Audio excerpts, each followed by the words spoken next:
بسم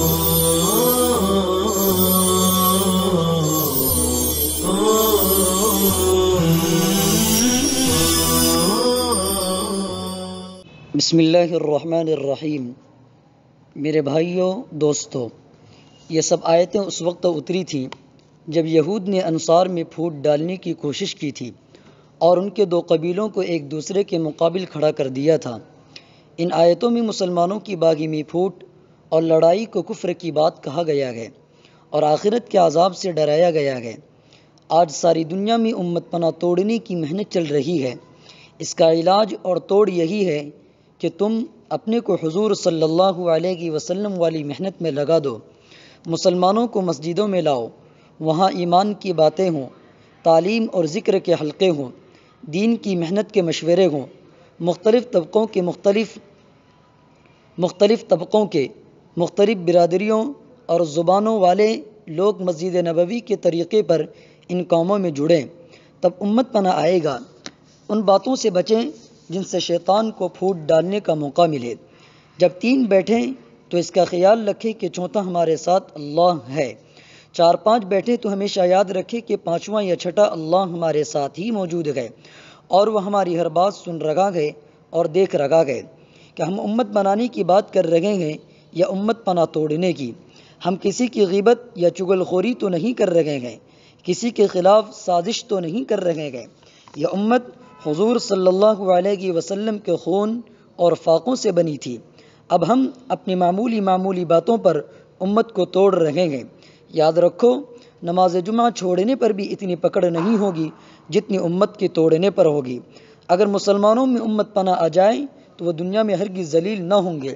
روس اور امریکہ کی طاقتیں بھی ان کے سامنے جھکیں گی، اور امت پناہ جب آئے گا جب اذلۃ علی المؤمنین پر مسلمانوں کا عمل ہو، یعنی ہر مسلمان دوسرے مسلمان کے مقابلے میں چھوٹا بننے اور ذلت و تواضع اختیار کرنے کو اپنائے۔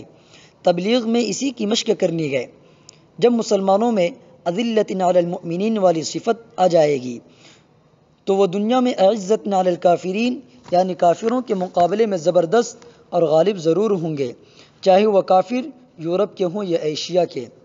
میرے بھائیوں دوستو، اللہ اور رسول صلی اللہ علیہ وسلم نے ان باتوں سے شدت اور سختی سے منع فرمایا ہے جن سے دلوں میں فرق پڑے اور پھوٹ کا خطرہ بھی ہو۔ دو چار الگ کانہ پوسی کریں، اس سے شیطان دلوں میں بدگمانی پیدا کر سکتا ہے۔ اس سے منع فرمایا گیا اور اس کو شیطانی کام بتایا گیا ہے۔ انما النجوى من الشیطان لیحزن الذین آمنوا ولیس بضارهم شیئا الا باذن اللہ۔ اسی طرح تحقیر اور استہزاء اور تمسخر سے منع فرمایا گیا۔ لا يسخر قوم من قوم عسى ان يكونوا خيرا منهم۔ اس سے بھی منع فرمایا گیا ہے کہ دوسرے کی کوئی برائی جو معلوم نہ ہو اس کو تجسس کر کے معلوم کیا جائے، اور جو برائی کسی کو معلوم ہو گئی ہو اس کو دوسروں کے سامنے ذکر کرنے سے منع فرمایا گیا، اور غیبت کو حرام کیا گیا۔ غیبت اس کا نام ہے جو واقعی برائی کسی کو معلوم ہو اس کا ذکر کسی سے کیا جائے۔ وَلَا تَجَسَّسُوا وَلَا يَغْتَبْ بَعْضُكُمْ بَعْضًا۔ یہ تحقیر اور تمسخر اور تجسس اور غیبت سب وہ چیزیں ہیں جو آپس میں تفریقہ پیدا کر کے امت پنے کو توڑتی ہیں۔ ان سب کو حرام قرار دیا گیا، اور ایک دوسرے کا اکرام و احترام کرنا جس سے امت جڑتی بنتی ہے اس کی تاکید فرمائی گئی، اور دوسروں سے اپنا اکرام چاہنے سے منع کیا گیا، کیونکہ اس سے امت بنتی نہیں بگڑتی ہے۔ امت جب بنے گی جب ہر آدمی یہ طے کرے کہ میں عزت کے قابل نہیں ہوں، اس لیے مجھے عزت لینی نہیں بلکہ دوسروں کی عزت کرنی ہے، اور دوسرے سب لوگ اس قابل ہیں کہ میں ان کی عزت کروں، ان کا اکرام کروں۔ اپنے نفسوں اور اپنی ذاتوں کو قربان کیا جائے گا تو امت بنے گی، اور امت بنے گی تو عزت ملے گی۔ عزت اور ذلت روس اور امریکہ کے نقشوں میں نہیں ہے بلکہ خدا کے ہاتھ میں ہے، اور اس کے یہاں اصول اور ضابطہ ہے۔ جو شخص یا قوم، خاندان، طبقہ چمکانے والے اصول اور اعمال لاوے گا اس کو چمکا دیں گے، جو مٹنے والے کام کرے گا اس کو مٹا دیں گے۔ یہود نبیوں کی اولاد ہیں، اصول توڑے تو اللہ نے ٹھوکر مار کے ان کو توڑ دیا۔ صحابہ کرام بت پرستوں کی اولاد تھے، انہوں نے چمکانے والے اصول اختیار کیے تو اللہ نے ان کو چمکا دیا۔ اللہ کی رشتہ داری کسی سے نہیں، اس کے یہاں اصول اور ضابطہ چلتا گئے۔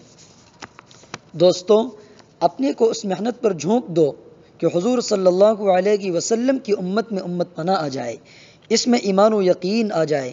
یہ ذکر و تسبیح اور تعلیم والی، خدا کے سامنے جھکنے والی، خدمت کرنے والی، برداشت کرنے والی، دوسروں کا اعزاز و اکرام کرنے والی امت بن جائے، نجوہ نہ کرنے والی، اپنے بھائیوں اور ساتھیوں کی تحقیر اور تمسخر اور تجسس و غیبت نہ کرنے والی امت بن جائے۔ اگر کسی علاقے میں بھی یہ محنت اس طرح ہونے لگے جس طرح ہونی چاہیے تو ساری دنیا میں بات چل پڑے۔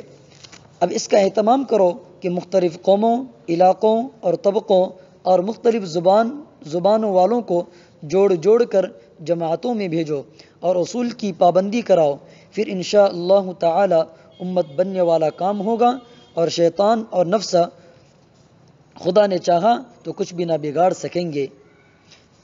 بقی آئندہ انشاءاللہ تعالی۔